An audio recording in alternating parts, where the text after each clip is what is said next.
Thank you, Mr. President. Thank you, members, for the discussion. First of all, I'd like to thank Senator Hoffman for including in the bill a small provision for a nursing facility in my district that takes care of very acute patients, those with traumatic brain injury. And a very small provision in this bill makes certain that at least for 2 more years that nursing home can continue to stay open.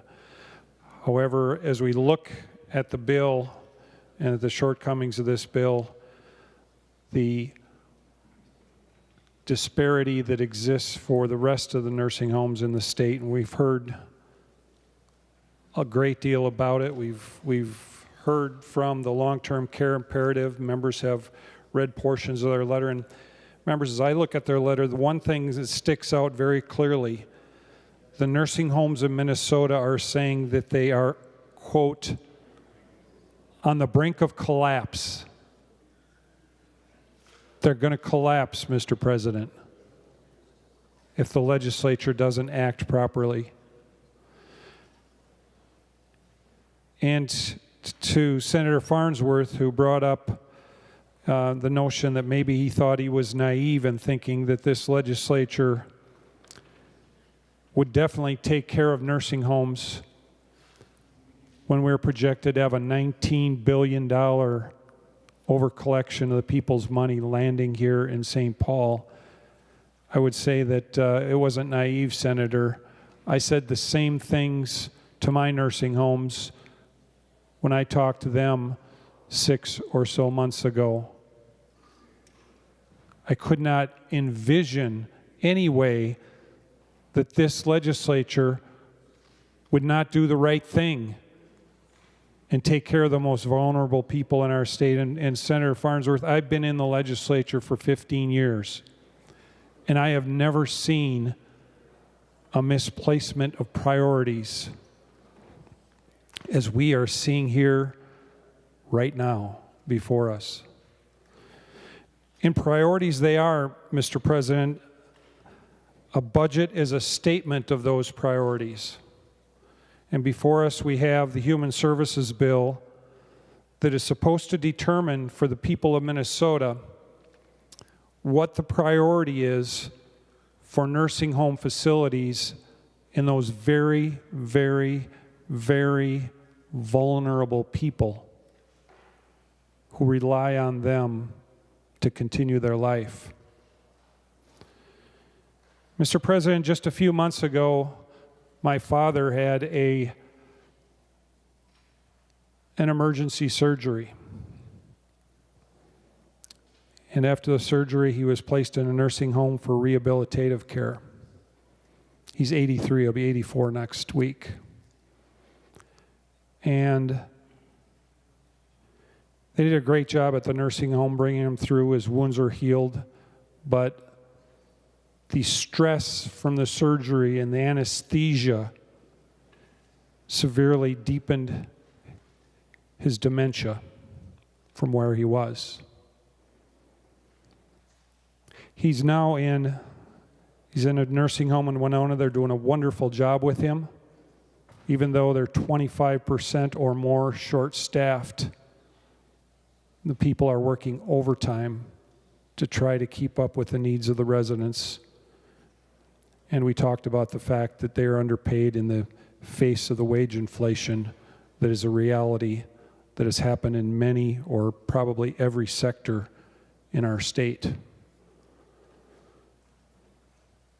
And so as I visit my dad there, the man who I grew up to idolize, the one who I thought was the strongest person in the world, the most capable person I had ever met,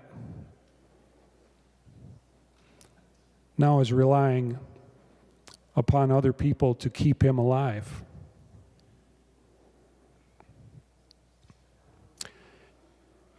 And there are other people like my dad, Mr. President, throughout the state of Minnesota, in all the nursing homes we have. And as I mentioned earlier, as I talked to the nursing home directors, not only the one there, but a nursing home in Red Wing and in other nursing homes in my district. My message to them was, we're going to have, at that point, Mr. President, we were expecting, to be accurate, a $17 billion over collection of the people's money, and then it inflated in March, as we know, to $19 billion.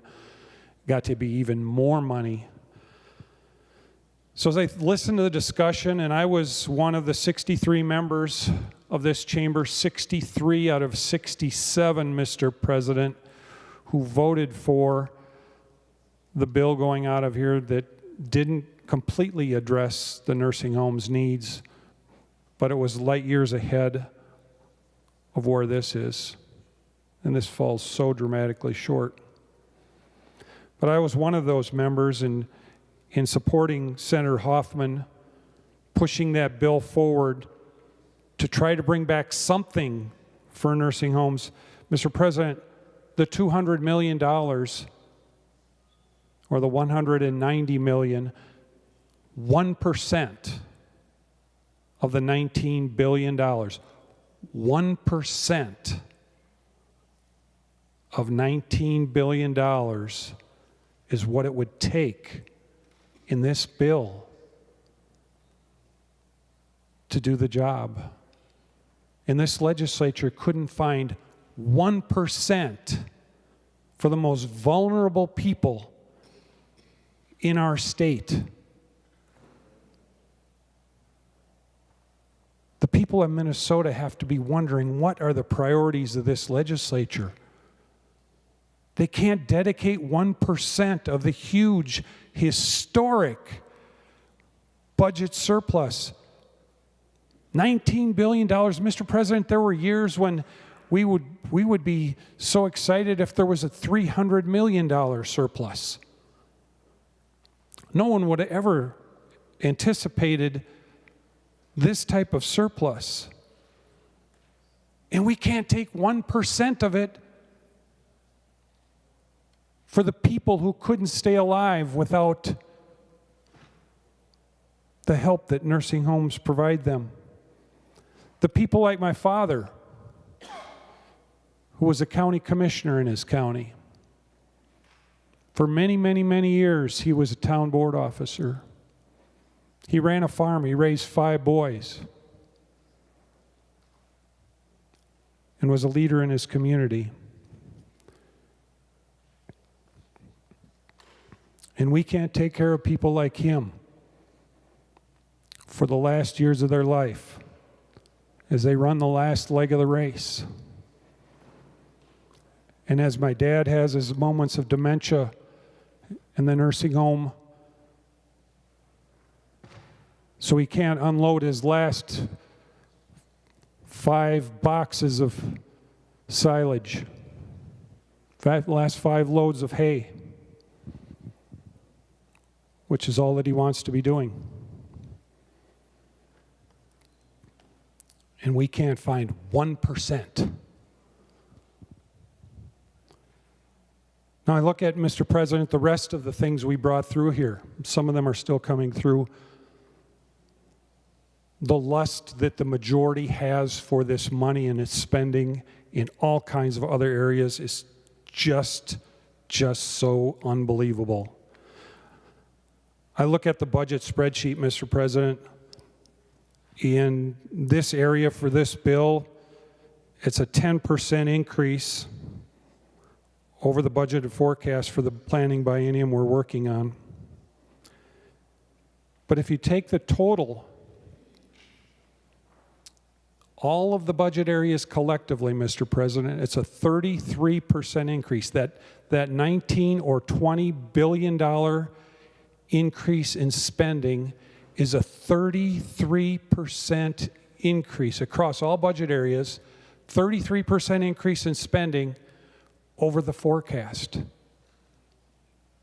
This budget area is a 10% increase in spending over the forecast.